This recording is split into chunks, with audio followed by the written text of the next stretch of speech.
Cette émission est rendue possible grâce à la famille des partenaires de l'Église de la Victoire.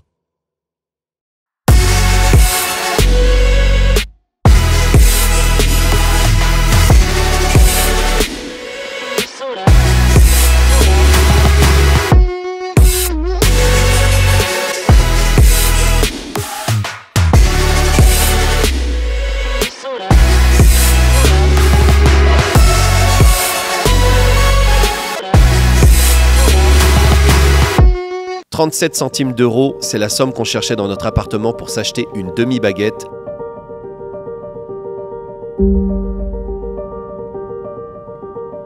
Alors qu'on était jeunes mariés et qu'on venait d'avoir un enfant, on vivait en cité HLM. On est passé par toutes sortes de saisons difficiles et on n'a pas toujours fait les bons choix. Mais j'ai compris bien plus tard que ce qui nous manquait vraiment, c'était pas forcément de l'argent, mais plutôt de la connaissance et des bons mentors pour nous aider. Aujourd'hui, notre horizon a bien changé puisque Dieu nous a fait prospérer dans nos investissements et que nous sommes devenus des sources de bénédiction, notamment pour les jeunes entrepreneurs. Je suis concerné quand on se limite, je suis concerné quand on se donne des excuses et surtout quand pour une quelconque raison, on ne répond pas à l'appel de Dieu.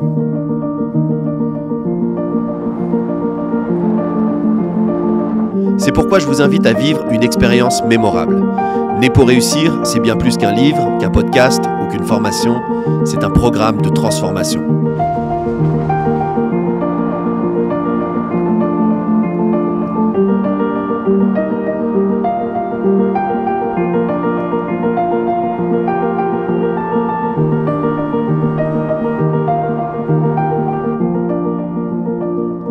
Je vous donne rendez-vous le 11 mai.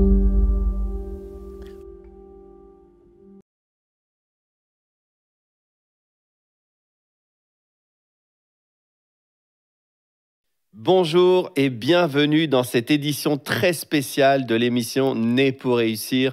C'est encore une joie pour nous d'être avec vous aujourd'hui. Et oui, c'est une édition très spéciale parce que nous allons aborder un sujet, ou plutôt nous allons parcourir un témoignage de celle qui est une héroïne de la foi à mes yeux, qui m'a toujours inspiré, qui m'inspire encore. Et aujourd'hui, c'est avec beaucoup de courage en fait qu'elle va nous parler, qu'elle va pouvoir parler de cette expérience. Certainement, vous avez dû voir le titre.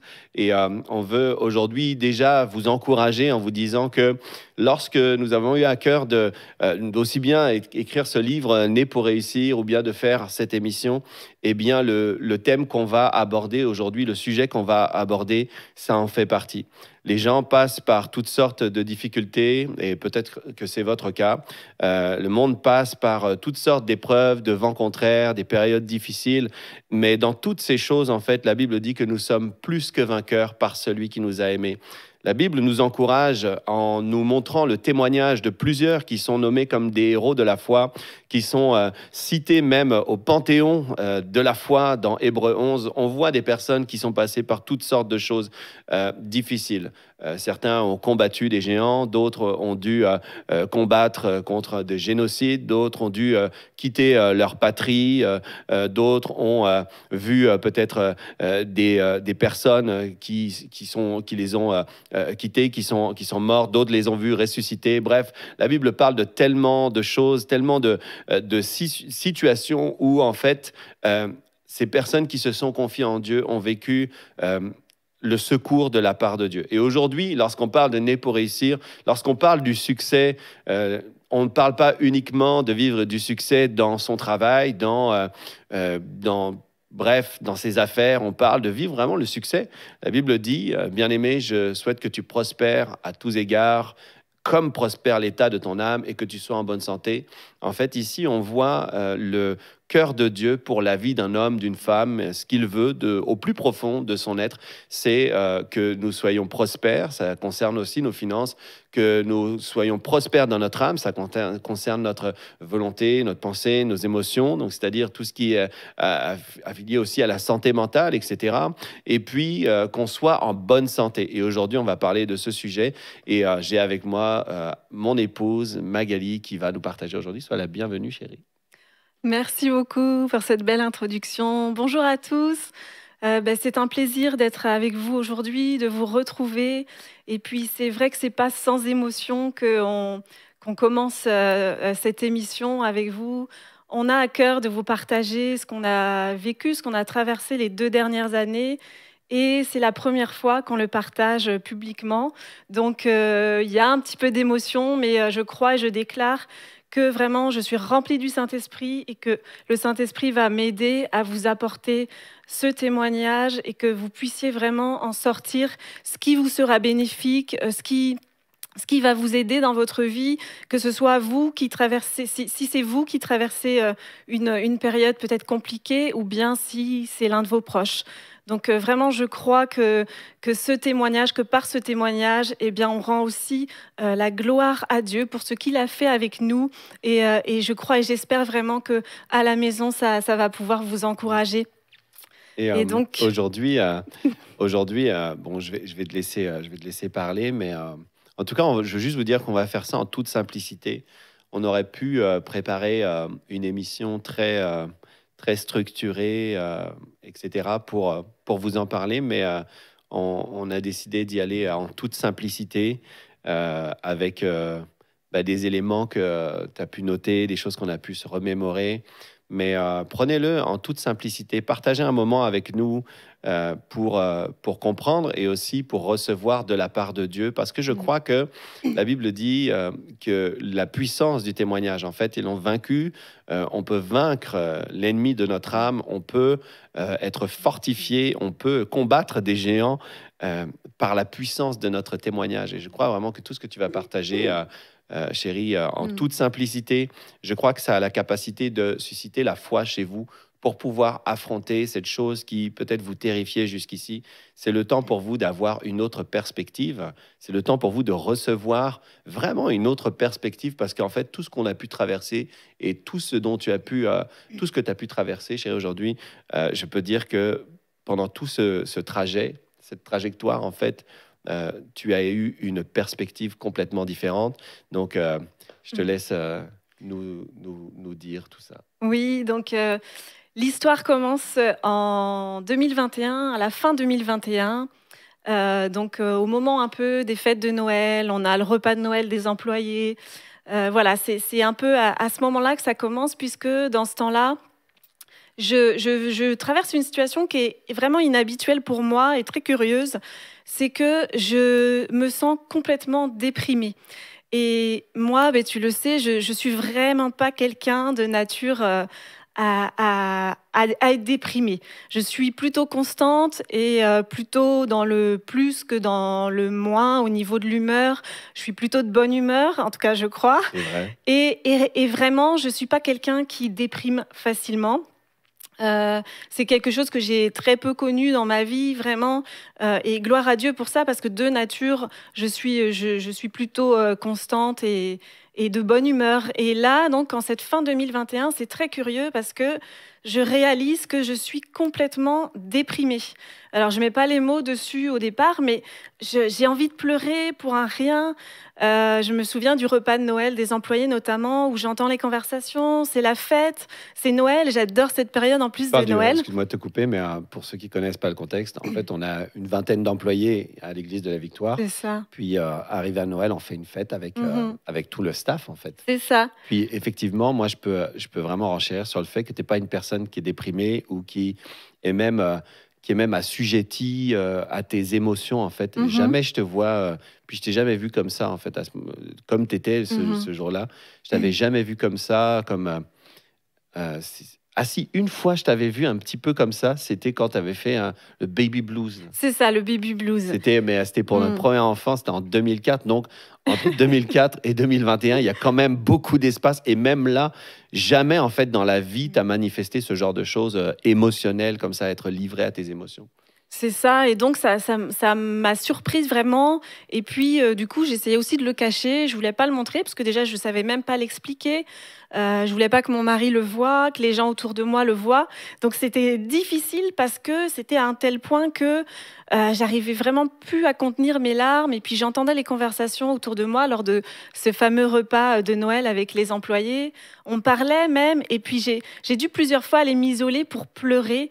Et vraiment, et à ce moment-là, je me suis dit, bon, là, c'est bizarre et un peu grave même. Et puis, bah, toi, tu as vu qu'il y avait quelque chose qui n'était pas normal. Donc, j'ai dû te dire. Et voilà, donc c'était vraiment inhabituel. Et donc, je ne savais pas encore ce qui allait se passer, mais c'est aussi le temps où j'ai découvert que j'avais une petite bosse au niveau du sein. Et je ne suis pas non plus quelqu'un qui, vous allez dire, elle est bizarre, mais je ne suis pas non plus quelqu'un qui regarde trop ce qu'elle vit, en fait, ce que je vis. Je ne suis pas du genre même des fois, si j'ai mal quelque part, je ne me rends pas compte tout de suite. C'est juste, si la douleur est là, un peu lancinante, je vais me dire, ah, mais en fait, j'ai mal. Et donc, tout ça pour dire que là, j'ai découvert que j'avais une petite bosse au niveau du sein. Et à ce moment-là, j'allaitais notre dernier enfant, Owen. Donc voilà, je me suis dit, bon, bah, c'est lié à l'allaitement, c'est rien. Et puis le temps a passé comme ça, les semaines. Et à un moment, en fait, j'ai réalisé que la petite bosse, en quelques semaines, était devenue très grosse. Et là, bah, Gwen, même, tu me disais, bah, là, il faut peut-être aller voir le docteur. Puis je suis tout l'inverse de l'hypocondriaque, vous l'aurez compris. Je suis pas du tout d'une nature inquiète, donc je me suis vraiment pas dépêchée là. J'ai pris mon temps, puis au bout d'un moment, je me suis dit bon, c'est vrai quand même, c'est bizarre que l'allaitement me fasse ça. J'ai eu 3 enfants, je les ai allaités tous les 3, et donc bon, c'est peut-être pas tout à fait normal. Donc je prends un rendez-vous, et puis même je me souviens que la standardiste qui me réserve mon rendez-vous, elle me demande c'est pourquoi. Donc je lui dis bah j'ai une grosseur au sein. Et elle me dit, mais est-ce que vous voulez un rendez-vous rapidement? Et moi, je lui dis, non, non, donnez-moi quand ça se libère, quand il y a un rendez-vous. Parce qu'ici, en plus, au Québec, les docteurs sont très chargés, il y en a peu. Et donc, les délais sont souvent très longs. Donc, elle me donne un rendez-vous longtemps après. Et puis, ça me convient. Sauf qu'entre-temps, avant que ce rendez-vous n'arrive, je dois me rendre chez le docteur pour autre chose. Et donc, j'en profite pour lui montrer cette bosse. Et puis là, quand elle voit ça, elle dit ben, en fait, là, il va falloir aller faire une radio et ne tardez pas. Je dis bon, bah, d'accord, alors je vais y aller. Et puis voilà, donc je passe à l'hôpital, j'ai un rendez-vous très vite.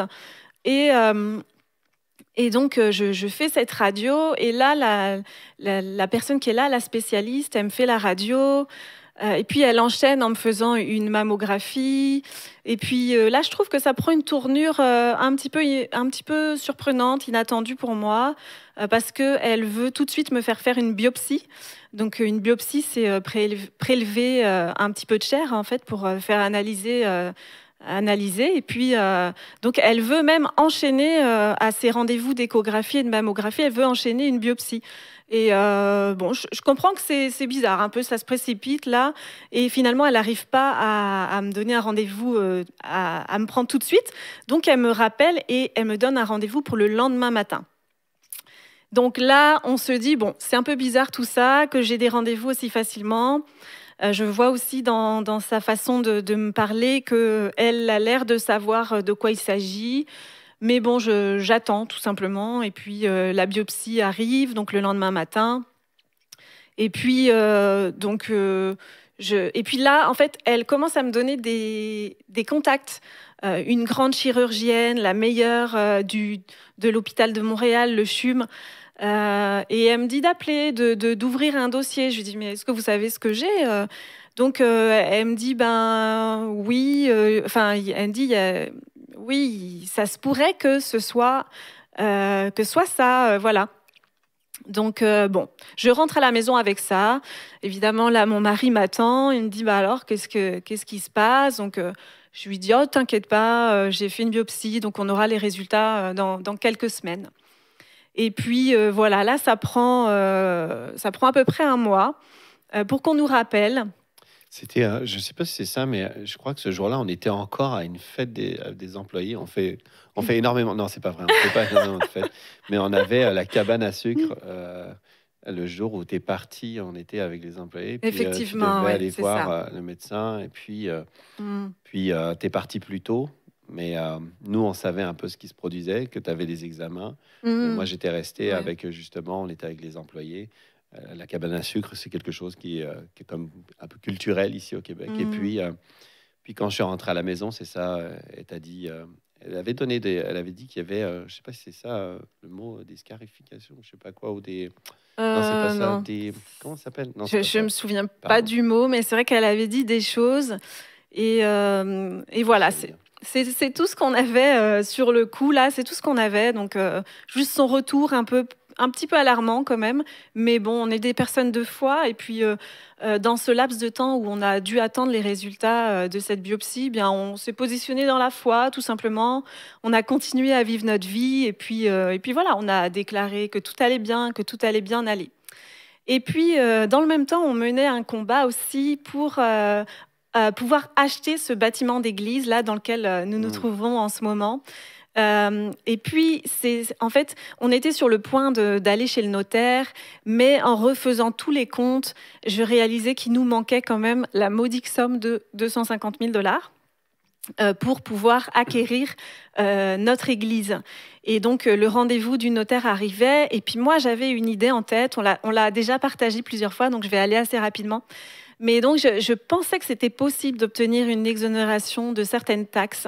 Et donc, je me suis un peu battue pour ça. Et puis, avec mon mari, on s'est retrouvés à passer des heures au téléphone avec le gouvernement, à essayer d'avoir des renseignements avec des spécialistes, des fiscalistes, etc. En fait, ce qui se produisait, c'est il fallait soit qu'on ait 228 000 $. C'est ça. Et c'était le dernier jour où on devait les présenter pour pouvoir acquérir ce bâtiment. Le dernier jour, en fait, soit on avait la preuve qu'on était exempté de cette taxe, et puis tout le monde nous avait dit non, c'est impossible, parce que vous êtes une église, ou soit vous présentez 228 000 $. C'était l'un ou l'autre, en fait. Et tout le monde, des fiscalistes, on avait contacté plein de monde, etc. Et puis tout le monde nous disait non. Et en fait, pendant qu'on était en même temps dans le combat de la foi, en fait, parce que, bon, même si on savait pas encore, on voyait qu'il y avait quand même des inquiétudes, que tu devais aller au CHUM à Montréal, etc. Mais c'était comme en parallèle, en fait, on se battait bien pour l'Église, et surtout toi, en fait, parce qu'à un moment, j'avais vu que tu t'es mise à vraiment croire que c'était possible qu'on ait ce document, même si les gens disaient non. Toi, tu n'as rien lâché. Tu t'es mise à te battre, en fait, pour ça, comme si c'était le dossier prioritaire, en fait, de ta vie, quoi. C'est ça, et c'est exactement ça, parce que même ce rendez-vous qu'on avait donc le 25 avril 2022, c'était comme une parenthèse dans ma journée. Là, on y allait, on a eu toute la route d'aller, parce qu'on est à 1 heure du CHUM de Montréal, et donc on était au téléphone. Tout le trajet, on était au téléphone, et puis en montant dans l'hôpital, en se garant, en montant dans l'hôpital, en allant jusqu'à l'accueil, là où on devait m'accueillir, et même jusqu'à ce qu'on entre dans le bureau du docteur, en fait, on était au téléphone. Et puis bon, là, comme c'était le temps d'entrer dans le bureau, j'ai dû raccrocher. Donc j'étais un peu frustrée parce que c'est difficile d'avoir quelqu'un. C'est ça, on passait beaucoup de temps en attente. Et donc là, j'étais en attente, et puis j'ai raccroché malgré tout. Et donc là, on entre dans le bureau de ce grand spécialiste de Montréal. Et on est accueilli par une interne, donc une étudiante en médecine, qui a l'air de penser qu'on a déjà eu un diagnostic. Elle a l'air de penser qu'on sait déjà, et donc elle nous parle comme si on savait déjà. Et là, on entend des mots, on comprend. Et là, quand elle réalise que personne nous a appelés pour nous dire avant elle, elle se trouve vraiment très mal à l'aise, elle se décompose un peu. Et j'ai même envie de l'aider, là, j'ai envie de la rassurer, lui dire ça va bien aller. Et donc là, elle nous fait la fameuse annonce, vous avez un cancer du sein, puis... Voilà, donc le diagnostic est tombé, et puis elle est vraiment mal. J'ai envie moi-même c'est moi qui ai envie de l'aider finalement. Et puis on est tel qu'on est là. Moi, j'avais quand même un petit sourire. Je voulais l'aider. En même temps, je trouvais ça un peu cocasse comme situation, parce que moi, j'étais sous le choc quand même. Quand les mots tombent, effectivement, là, je suis quand même sous le choc. Et puis, là, il y a 10 000 pensées, les pensées qui traversent ma tête. Donc, je pense à mon mari. Je me dis, oh non, c'est pas possible qu'il va vivre ça encore. Et puis, je pense à mes enfants, évidemment. Il y a tout là qui se chamboule un peu dans ma tête. Les pensées, en fait, on les maîtrise pas dans un premier temps. Puis, on peut parvenir à les maîtriser, évidemment, comme on le sait. Mais là, c'est vraiment les pensées de réaction. Et puis, c'est quand même un choc parce que ce que j'ai pas dit, c'est que je suis quelqu'un vraiment d'une bonne nature. Là, je suis forte. Quand j'ai accouché, par exemple, quand j'étais enceinte, par exemple, j'ai travaillé jusqu'au dernier jour, quasiment, les dernières semaines. Je suis vraiment rarement malade. C'est Puis très même rare que quand je sois les malade. peu de fois en fait où tu as été malade, où je t'ai vu, genre, mais en fait, t'es vraiment une machine. Non, mais en vrai, c'est comme, t'es tellement courageuse. Dès qu'il y a quelque chose, bah, tu continues jusqu'au bout tes activités. C'est comme Mm, difficile, très difficile de t'arrêter, que ce mm. soit émotionnellement parlant ou que ce soit justement physiquement parlant. Il faut vraiment, vraiment, vraiment que ce soit, je sais pas moi. En tout cas, j'ai quasiment jamais vu être là, alité ou Mm. C'est bref, en tout vrai. cas. Mm. C'est vrai. Et donc là, c'est quand même le choc parce que euh, on entend hein, évidemment des gens qui ont le cancer. Il y en a autour de nous. La maladie est présente, que ce soit dans un cercle proche ou plus lointain. Mais dans tous les cas, Bah, moi, jamais on imagine. moi-même, j'ai perdu ma maman. Elle est décédée d'un cancer, suite à un cancer. Donc, quand j'entends ça dans le petit bureau, Mm. en fait, on s'attendait pas à ça de la façon dont ça a été annoncé. Et puis, en plus, elle annonce déjà un protocole. C'est ça. C'est-à-dire que les choses qui vont commencer à partir Mm. de La semaine la d'après, semaine d'après, en quasiment. C'est fait. ça. On a dit la semaine prochaine, on commence ça. Puis moi, la seule chose avec laquelle je suis familier, c'est que ma mère, justement, Mm. est décédée d'un cancer et que aussi les traitements, les choses que j'ai Mm. vues, tout de suite pour moi, c'est une image hyper compliquée, difficile parce Mm. que je sais de quoi il parle en fait à ce moment-là. C'est ça. Et donc, ben, moi, c'est ça, ça fait partie vraiment des premières pensées qui me traversent la tête. C'est que je pense à mon mari, je me dis, oh non, pas encore. Je me dis, non, c'est trop dur. Je me dis vraiment, je me dis même, il n'a pas de chance avec moi. Là, je me dis, je pense à mon fils aussi, Kezia, parce qu'il était petit quand il a vécu aussi la maladie, donc avec sa mamie. Puisqu'on a été un moment sous le même toit, on l'a vu malade en fait, et donc je repense à tout ça et je me dis non, c'est trop injuste, c'est pas possible qu'on revive ça, c'est pas possible que ma famille revive ça, et voilà en fait, on se trouve dans ce petit bureau de docteur avec cet interne, et puis quand Gwen même lui demande, mais est-ce que c'est très grave, est-ce que ma femme va vivre? Eh bien, la réponse un peu glaçante que lui fait cette interne, c'est qu'elle dit, bah oui, Non, elle mais n'a pas dit oui. Elle a pas dit oui en fait. elle dit, je vous conseille de vous tourner Ouais. vers des psychologues et des groupes de parole, hein. Sa réponse, c'était vraiment ça. C'était pas du tout oui, en fait. C'était proche du non, en fait. Quand je lui ai demandé C'est vrai. si on. Ben voilà, bref, en fait, ce qu'il en était Mm, de son diagnostic. Sachez qu'une chose, c'est que moi, je pose des questions à des professionnels, mais c'est sûr que je suis un homme de la parole et un homme de foi.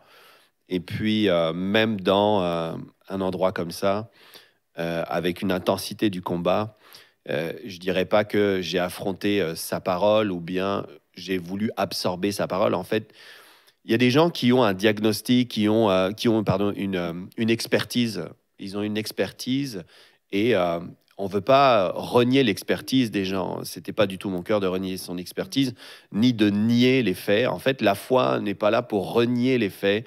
En fait, quand on a la foi, on devrait pas avoir peur de s'informer, mais on devrait le faire à hauteur aussi du bouclier de la foi que nous possédons, c'est-à-dire qu'est-ce qu'on est capable de combattre, comment on est capable de l'accueillir. Donc, sur ce coup-là, en fait, j'avais le choix de poser zéro question, puis se dire, mais on va mener le combat de la foi, parce que, même si les médecins font bien leur travail, en tout cas, j'ai posé quand même cette question-là pour voir c'était quoi son expertise, Parce que si on peut avoir aussi une bonne expertise ou quelque chose, un médecin qui vous dit oui, on peut guérir très facilement de tel, c'est bon aussi, ça peut aider pour la foi. En fait, je dis ça parce que ça peut aider pour pour vous positionner votre foi dans ce que dit uniquement le médecin. On doit avoir notre foi en Dieu, mais en tout cas, ça peut aider. Mais en tout cas, ce qu'elle m'a dit, ça m'a pas du tout aidé. C'était au contraire, ça pouvait commencer un combat dans ma tête et dans mon âme, parce qu'elle n'était pas du tout optimiste, en fait. Elle m'a même pas répondu. Elle m'a pas répondu oui. Elle m'a dit je vous conseille de vous orienter à la question est-ce qu'on peut guérir. Sa réponse, c'était vraiment, et puis c'était une interne, en fait. Donc je crois que la diplomatie, bref, tout ça a été. Je sais pas, ça a dû lui échapper, en fait. C'est sûr qu'elle était inconfortable. C'était peut-être l'une des premières fois qu'elle faisait une telle annonce. Et puis ensuite, il y a la docteure qui est arrivée. Puis effectivement, là, ils nous ont déjà parlé de protocole. Voilà, j'ai entendu des mots. J'ai entendu chimio, j'ai entendu mastectomie, j'ai entendu médicaments à vie. Voilà, c'était un peu tout ça, là, le coup de massue avec un protocole déjà clair, établi et qu'il fallait commencer très rapidement, apparemment. On a même vu des photos d'une plasticienne qui était plutôt fière même de nous montrer ces photos. Puis j'ai eu un peu le réflexe, j'ai voulu écarter les photos des yeux de mon mari. Je me suis dit, mais pourquoi elle nous montre ça? Parce qu'elle trouvait que c'était un joli travail sûrement, mais effectivement, quand on nous annonce un diagnostic et on est un peu sous le choc. Donc c'est sûr qu'on n'a pas peut-être besoin tout de suite de voir des choses comme ça. Donc voilà un petit peu les conditions dans lesquelles on nous a annoncé cela. Et puis il n'y a jamais de bonnes conditions finalement. C'est pour ça on n'accuse personne. Là, c'est jamais facile à annoncer, et puis c'est jamais facile à recevoir comme diagnostic non plus. On n'est jamais préparé à ça. Et moi, je l'étais vraiment pas. Jamais dans ma vie, j'ai pensé que j'allais avoir un cancer finalement. Autour de moi, à part ma belle-mère, mais je veux dire dans ma famille, au niveau du sang, il y en a même pas.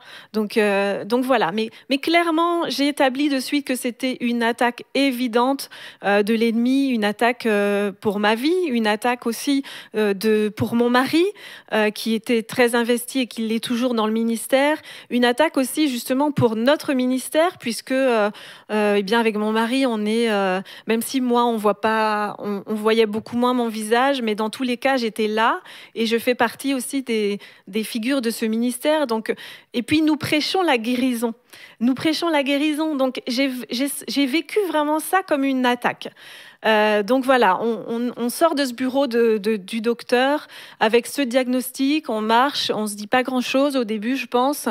Et puis, je crois que très vite, on choisit notre posture, on choisit notre position, et on choisit une position de foi, à tel point que on n'échange pas grand-chose, mais on reprend nos appels téléphoniques pour notre achat de bâtiment.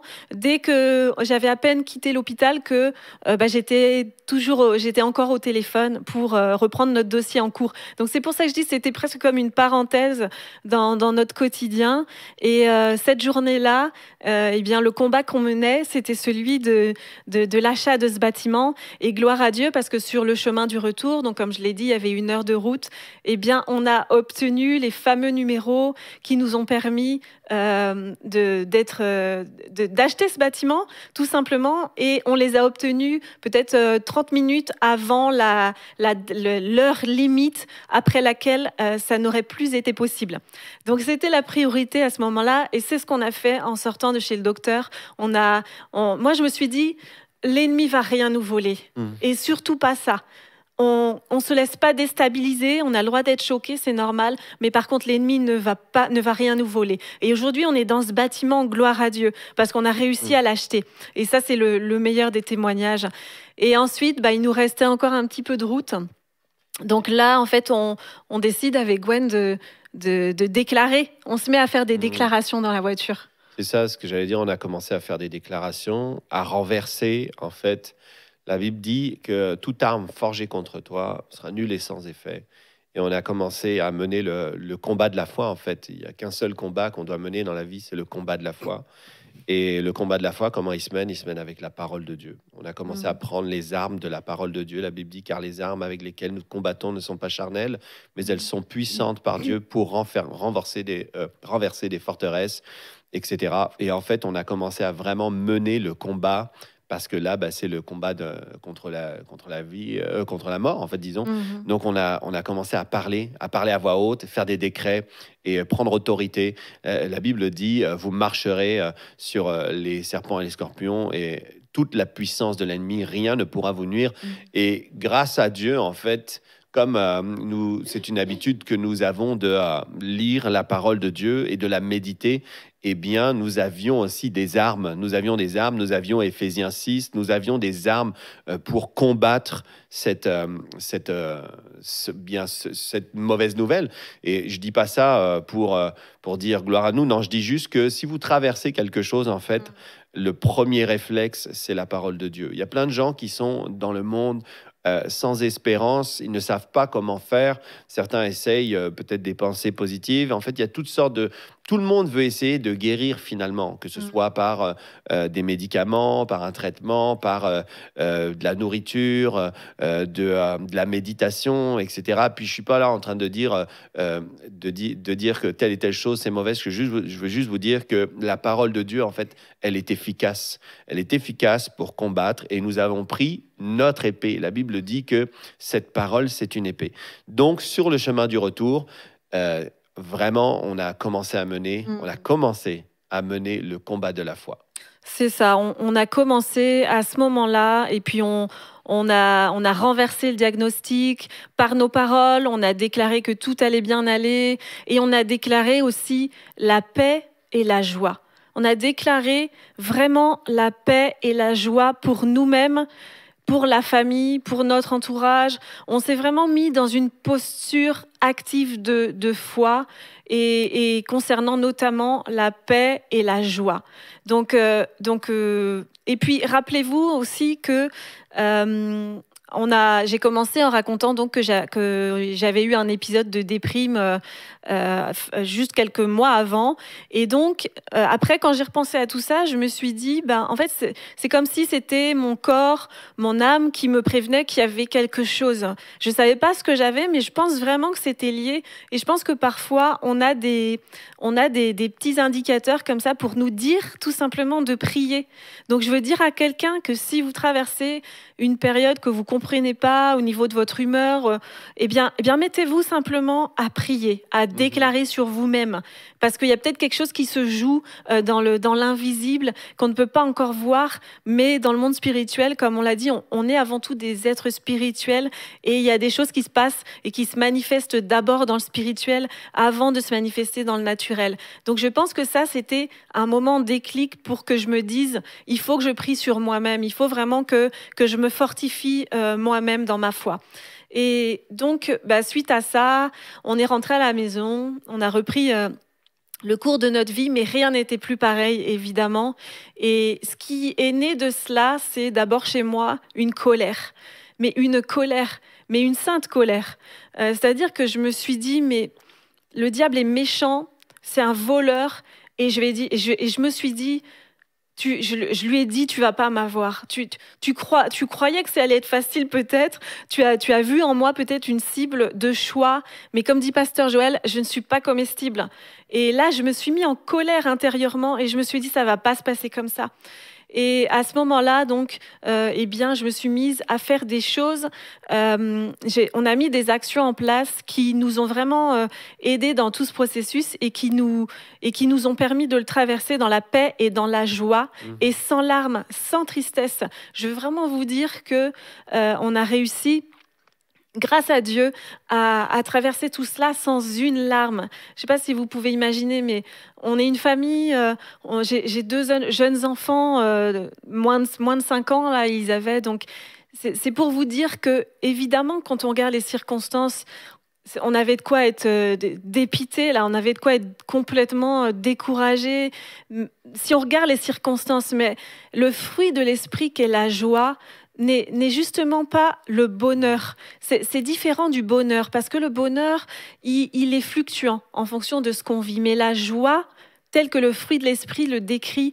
C'est une joie, en fait, ça vient du grec kara, qui signifie en fait la grâce, la joie produite par la grâce.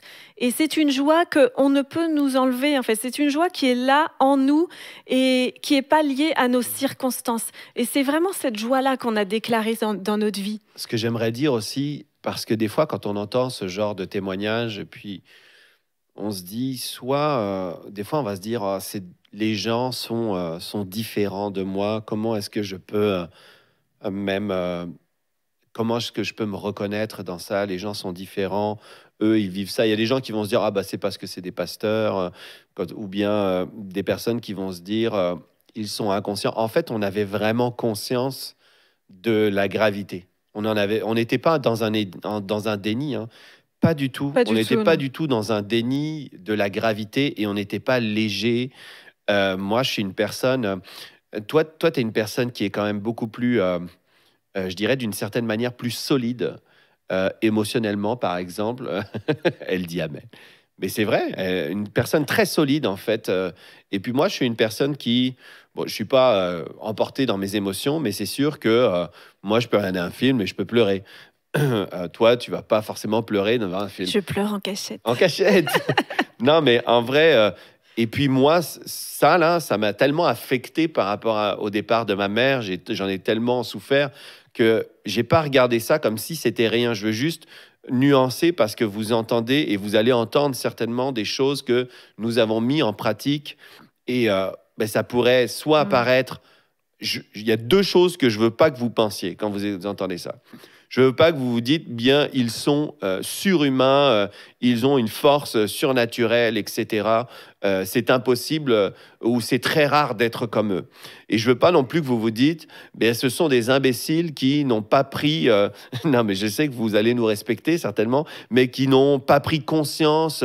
Comme il y a des gens qui font face à un diagnostic et qui sont inconscients, en fait. C'est-à-dire qu'ils font des choses, même leurs choix c'est pas la foi, en fait. La foi, c'est pas l'inconscience. La foi, c'est pas « Ah, je m'en fiche de ce que disent les médecins ». Pas du tout.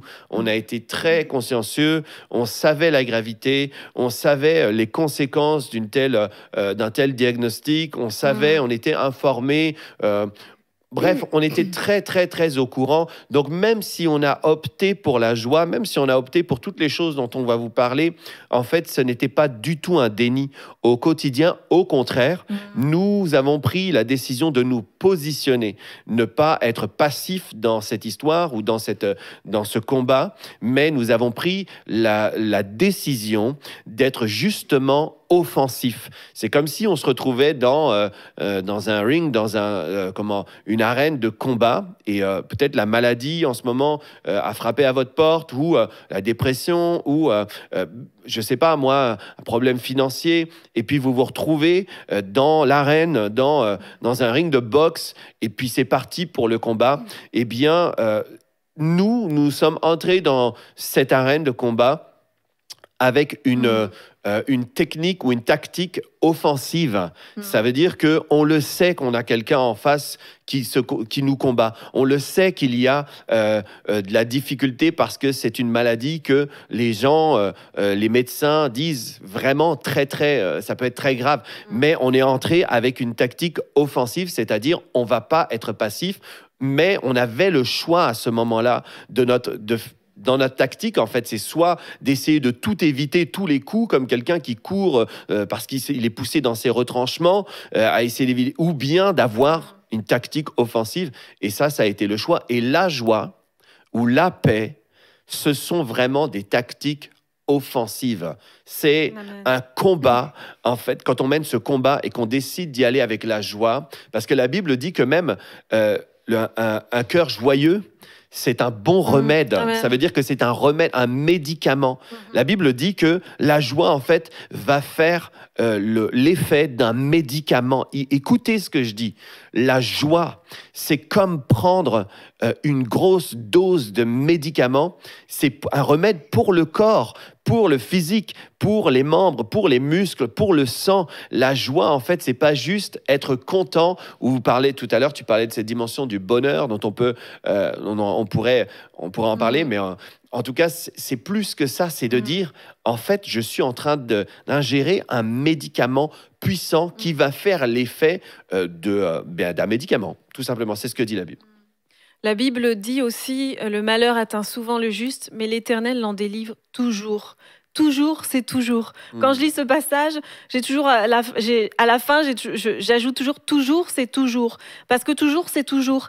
Et Ésaïe 26, 3, 4 dit « À celui qui est ferme dans ses intentions, tu assures la paix. » C'est en fait une paix profonde. Parce que ça dit « Tu assures la paix. » La paix, parce qu'il se confie en toi. Placez votre confiance en l'Éternel pour toujours, car l'Éternel, oui, l'Éternel est le rocher perpétuel. Et à ce moment-là, effectivement, on n'était pas complètement inconscient. On se disait pas, c'est pas grave, par exemple. Et je dis pas non plus que j'ai pas eu des pensées. On a eu des pensées. Toi, tu as eu des pensées. Moi, j'ai eu des pensées, évidemment. Et puis, on a eu des mots aussi. C'est pour ça que les mots sont très importants. Et nous, on a essayé autant que possible de les maîtriser, de maîtriser ce qui entrait dans nos oreilles. Et parfois, on n'a pas pu. Et j'ai réalisé combien le peu de mots qui sont entrés dans nos oreilles pouvaient avoir un impact. Et puis, j'ai annulé cet impact au nom de Jésus. Mais par exemple, le docteur avait dit au moment de l'annonce, c'est précoce et agressif. Et ça, c'est des mots qui me sont restés parce que, évidemment, c'est choquant d'entendre ça quand il s'agit de vous-même et de votre corps. J'avais à peine 40 ans, là. Donc c'est sûr que c'est précoce. J'avais pas encore 40 ans, donc c'est précoce. Et puis, elle m'avait aussi dit, je me souviens, je te l'avais même pas dit, je pense, mais elle m'avait dit, c'est méchant ce que vous avez. Parfois, il y a des gens, c'est pas mortel, mais vous, ça peut vraiment vous tuer. Donc c'est sûr que tout ça, c'est des paroles déjà, le peu de paroles, je les ai pas demandées ces paroles, mais je les ai quand même eues, et d'un spécialiste. Donc il a fallu faire avec. Et ce qu'on a fait, c'est que à ce moment-là, c'est vraiment le début pour moi d'exercer la déclaration volontaire et consciente. Et je l'ai souvent dit dans cette émission, les déclarations, c'est vraiment important. Parler, sortir un son avec votre voix là quand c'est possible. C'est vraiment ça. En fait, c'est la voix qui va pouvoir stopper une pensée. On n'arrête pas une pensée par une pensée. Essayez, vous allez voir, c'est quasiment impossible. Donc oui, on a eu des pensées qui nous ont traversé la tête, évidemment. Mais ce que je faisais, c'est qu'à ce moment-là, j'ai commencé à déclarer. Vraiment consciemment, et à contrer ces pensées, à les annuler. Je ne le faisais pas trop avant parce que je ne suis pas quelqu'un qui parle beaucoup, et parfois même de prendre la parole, ça me fatigue à l'avance. Mais je sais qu'il faut déclarer. Et à ce moment-là, j'ai commencé vraiment à mettre davantage en pratique, et concernant ma santé, le fait de déclarer. Et on a déclaré ce que dit la parole. Et donc, on a adopté cette posture de foi avec mon mari, et c'est là que l'entourage est essentiel quand vous traversez aussi une situation comme celle-ci. Gloire à Dieu, c'est sûr que j'ai un bon entourage. Et j'ai choisi, moi, de ne le partager à personne. J'en ai parlé à personne, en fait. J'en ai parlé à personne, ou quasiment. Je m'explique. Non pas pour cacher ce que je traversais, mais parce que je savais qu'à la clé, j'avais un témoignage. Et au lieu de témoigner d'un défi, d'un problème, de quelque chose de grave, eh bien, j'avais envie de témoigner d'un témoignage. Et c'est pour ça que c'est la première fois aujourd'hui que j'en parle, même publiquement, même...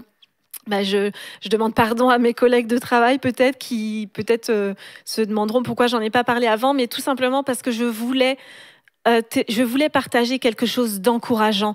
Et parfois aussi, ce qu'on obtient quand on le partage à l'entourage, ça peut être de la peur. On peut voir la peur dans les yeux, on peut voir la tristesse, on peut voir toutes sortes d'émotions, on peut voir des pleurs. Donc c'est sûr que moi...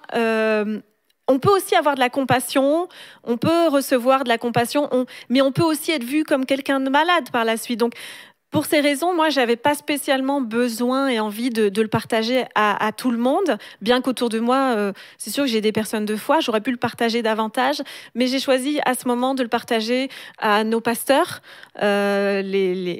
qui sont aussi nos très bons amis, Pasteur Joël et Mathilde Spinks, parce que je savais aussi qu'ils allaient se positionner avec nous dans ce combat de la foi. Donc, sachant que Pasteur Mathilde, en fait, elle a eu une maladie... incurable. Donc, elle a eu la maladie de Crohn et en fait, c'est une maladie qui est incurable. Mais elle a été guérie de cette maladie en menant le combat de la foi. C'est ça. Donc, puis ça a toujours été des personnes qui ont été avec nous aussi, qui ont vraiment déposé même dans nos vies cette dimension de la foi, Tout à fait. puis la foi pour la santé divine, Mhm. la foi pour la guérison, même pour les finances, Mhm. etc. En fait, à leur contact, on a été tellement transformés. On leur est d'ailleurs éternellement reconnaissant parce que ils nous ont appris tellement de choses. Et Oui, c'est puis, vrai. bien, quand on est arrivé dans ce moment-là, je dirais pas qu'on arrivait de nulle part. Je dis pas qu'on était capable. Je dis juste que en fait, on avait eu de bons amis et des pasteurs d'ailleurs, nos pasteurs, qui ont déposé dans nos vies cette perspective que bien en fait, on peut surmonter même les Mm. choses impossibles. Et Mm. ça, c'était quand même un dépôt avec lequel on a pu commencer. Puis tu Mhm. disais juste avant, tu parlais de. En fait, moi, ce que je voulais dire, c'est que tu es vraiment une personne. Quand les gens t'entendent parler là, tu parlais des paroles, voilà. Ils t'entendent parler. Certainement, peut-être vous vous dites, mais pour elle, c'est facile de parler, de s'exprimer et tout. Mais ma femme, c'est pas une personne qui, déjà, je l'ai dû un peu vraiment la forcer à venir faire des émissions avec moi en toute douceur, hein. Un peu vraiment, Euh, beaucoup. non, mais en T'as été patient en toute surtout. douceur. Je suis pas du genre non plus à mettre un poids sur toi parce qu'on fait toutes les choses, on fait tout d'un accord. Vraiment, on a une très belle relation. Et puis, j'ai béni le Seigneur pour ça. Mais je dis juste que t'es pas une personne qui parle beaucoup. Même quand je parle avec toi, je parle beaucoup. Eh bien, toi, tu vas être là plus à réfléchir, mais tu vas pas forcément. Donc aujourd'hui, tu fais une émission, tu parles pour les gens, ils vont se dire, mais elle parle de parler sur la maladie, de parler sur. Pour elle, c'est facile, mais en fait, non, parce que t'es pas quelqu'un qui habituellement. Enfin, tu n'avais pas l'habitude de t'exprimer Vraiment beaucoup. pas, vraiment Vraiment pas, pas. vraiment pas. Mais à ce moment-là, j'ai commencé à dire, je suis la guérie de l'Éternel. C'est par exemple l'une des déclarations que j'ai commencé à faire. Ou alors, je choisis la vie. Je ne mourrai pas, je vivrai. C'est vraiment ce type de déclaration quand on dit, parce que évidemment, c'est des pensées de mort qui nous traversent la tête, qui nous traversent l'esprit. Donc, face à ces pensées de mort, ce que je disais concrètement, je ne mourrai pas, je vivrai.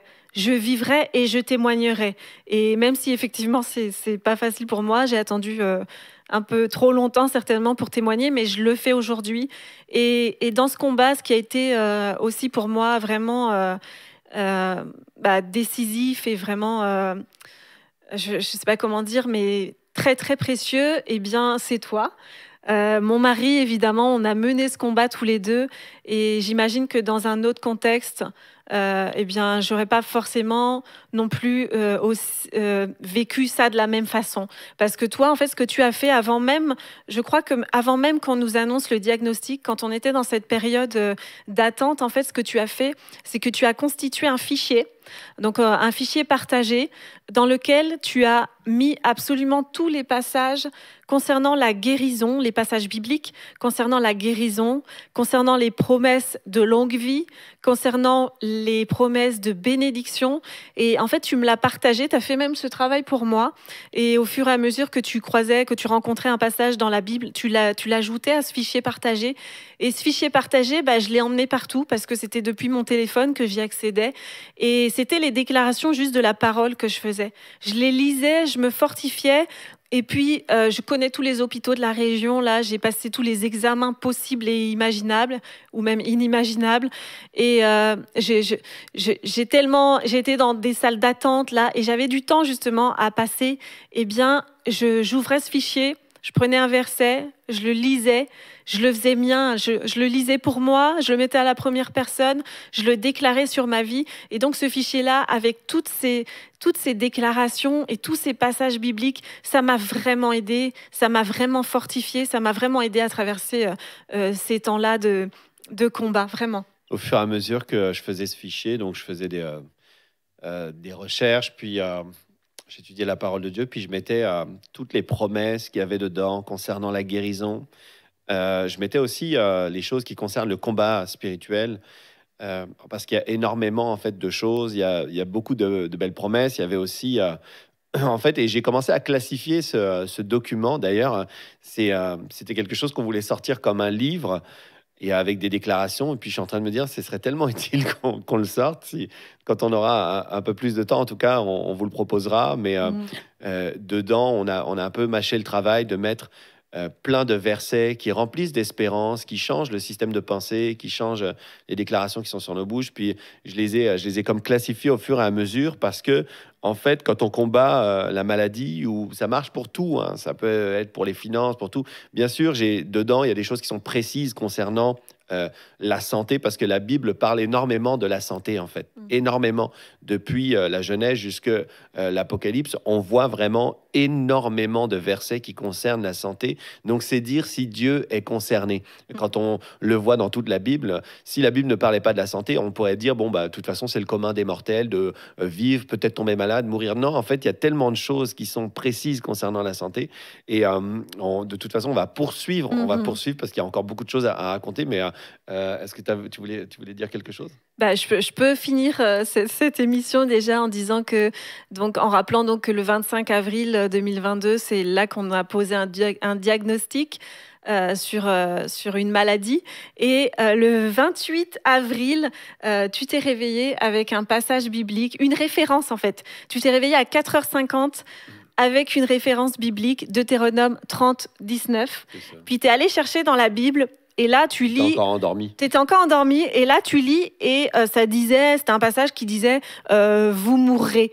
Et là, tu te dis non, c'est pas possible que Dieu me dise ça. Non, j'ai pas entendu Dieu. Ça m'encourage pas du tout là. Et puis en fait, t'étais à moitié endormi. Donc là, tu revérifies la référence. Et tu t'étais trompé de référence, t'étais trompé de passage. Donc là, tu vas au bon passage de Deutéronome 30, 19, 20 qui dit « J'en prends aujourd'hui à témoin contre vous, le ciel et la terre. J'ai mis devant toi la vie et la mort, la bénédiction et la malédiction. Choisis la vie afin de vivre, toi et ta descendance, en aimant l'Éternel, ton Dieu, en lui obéissant et en t'attachant à lui. » Et vraiment, ce passage-là, ça a été vraiment un passage clé dans tout ce qu'on a traversé parce qu'on a choisi la vie.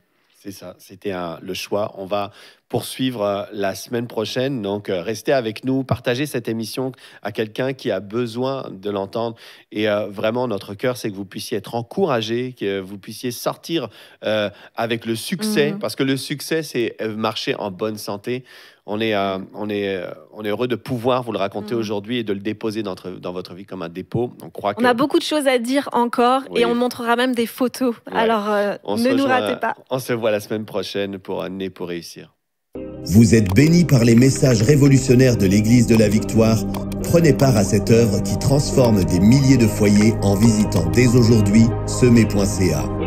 Devenez un partenaire mensuel ou un bâtisseur ou paramétrez vos dons de façon automatique en toute discrétion et sécurité. 100% de ce que vous semez sert à annoncer l'Évangile. Merci de croire avec nous. Semer.ca